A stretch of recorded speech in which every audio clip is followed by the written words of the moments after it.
No one's going to fix your life but you.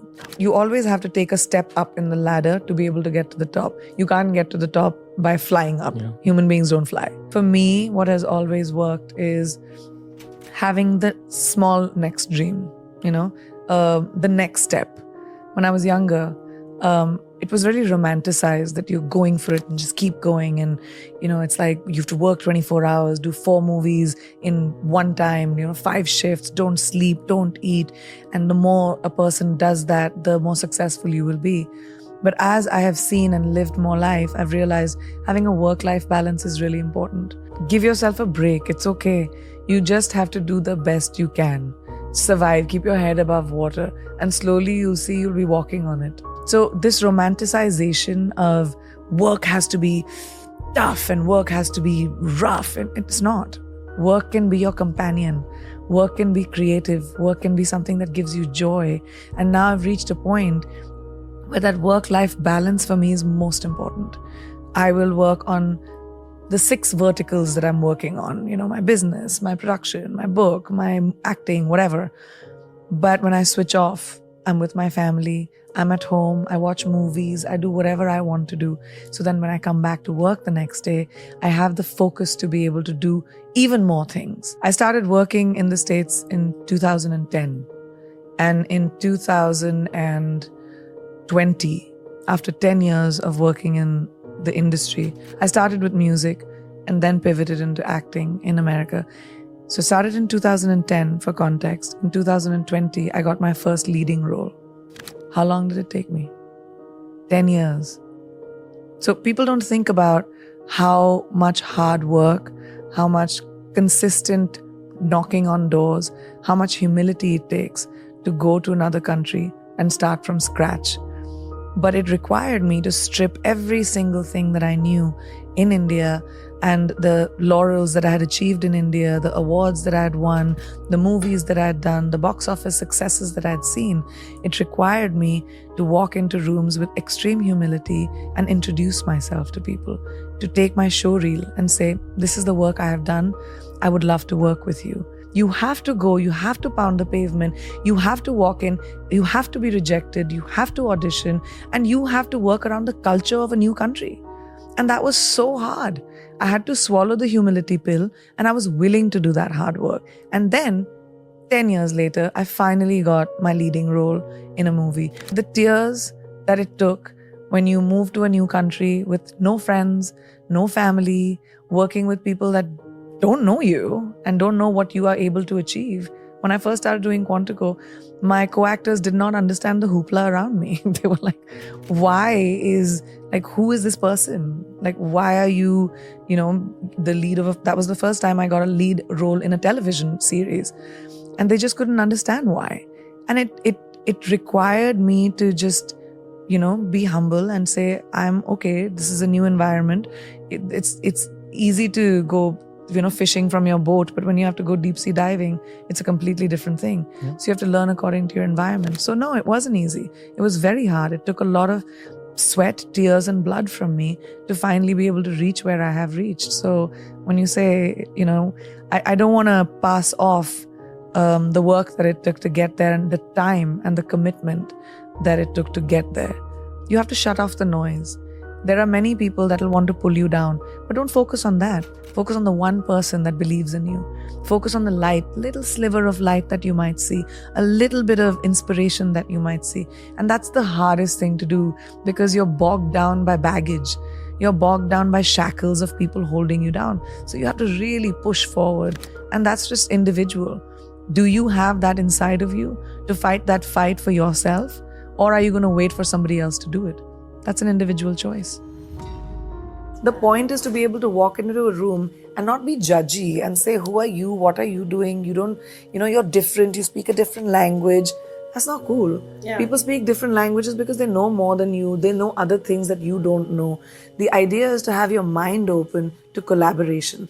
The idea is to have your mind open to what is it that I can imbibe from someone else's knowledge. Yeah. And I think I'm a student of life. I love different kinds of people and different things that people do. I'm not running as fast as I was. I'm thinking about the steps I take. I'm in a really comfortable, content place when it comes to my life. And the choices that I'm making are mine and are not defined by other people or the validation that I probably needed when I was younger. So I think that's made me a little bit more happy and calm. Why am I lucky enough to have the life that I do? And some other woman somewhere else with the same desires, same ambitions, same, needs doesn't have any of it. I really think about that a lot. It makes me feel like there must be something I did right. I wake up every day with a sense of gratitude, and I wake up every day with wanting to give back, whether that's with the person that is standing right next to me or whether that is a life choice that I might make.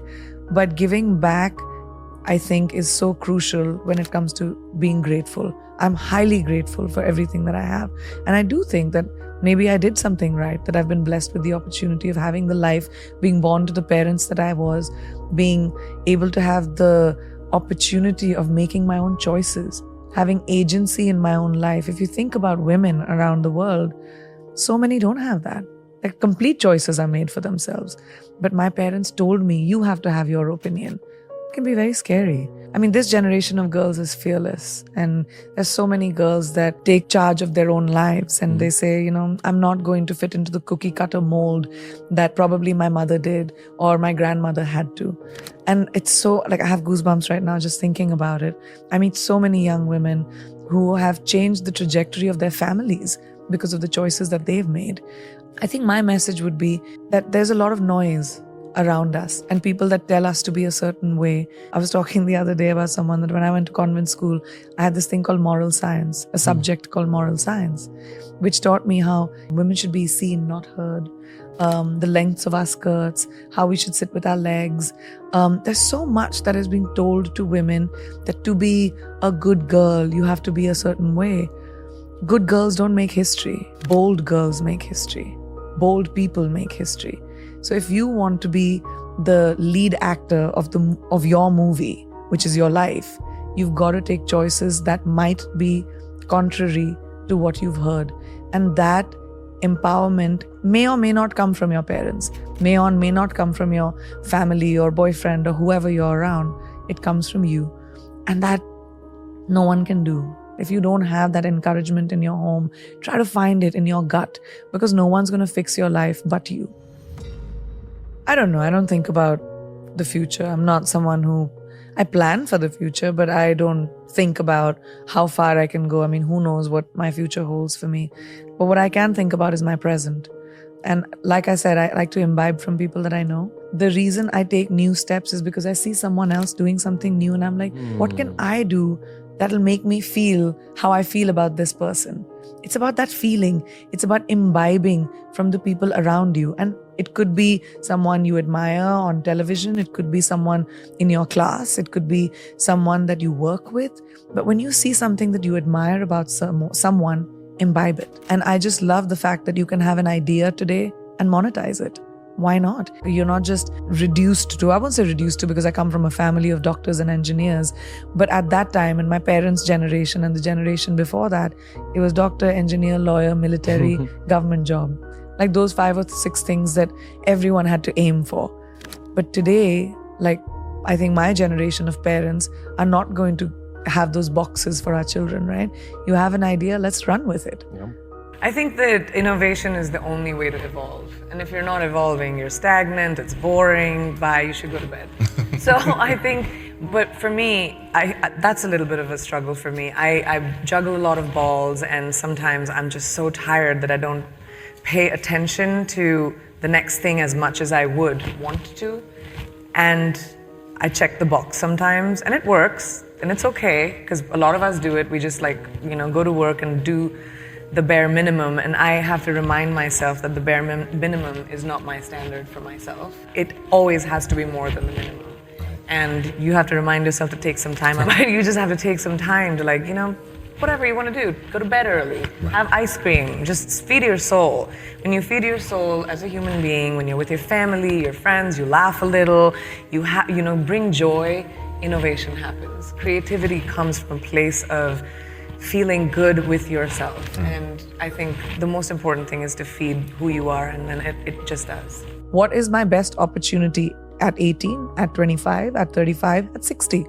Who is it that you want to be? So age ain't nothing but a number. That's a real fact. We put too much equity on age. It just doesn't matter. What matters is what you do about your life in the moment right now. Keep the people around you that are your champions. And maybe this is also something I realize when I'm older, but I tell young people this all the time. Do not hang around with poisonous people. Do not keep people around you that are toxic, that mess with your brain. Keep people around you that are genuinely happy for you. Only people that are genuinely happy for you. And if that's 2 people, you're a rich person. I think the meaning of life is having purpose. We're born and we'll die. What you do in between that is your legacy. And if your legacy is, walking with sand between your toes and living in a shack and being happy and meditating, sure, it's an individual choice. Success is very subjective. To each person is their own. My success might be completely not attractive to somebody else's success. The equity that we put on, you're the most successful, one of the most successful people on the planet, whatever, great. That's my version of it. But somebody else's version of it could be completely different. But I really believe that what your purpose in life and what you do between birth and death is what counts. So the pursuit of anything else is just futile. The pursuit should be, what am I doing in my life? What do I want to do in my life? Who do I want to be? Who do I want to touch? What do I want to create? Do I want to create? Or maybe I don't want to create. And all of it is fine, as long as you're at peace with the choices you make. So make choices that make you feel peaceful.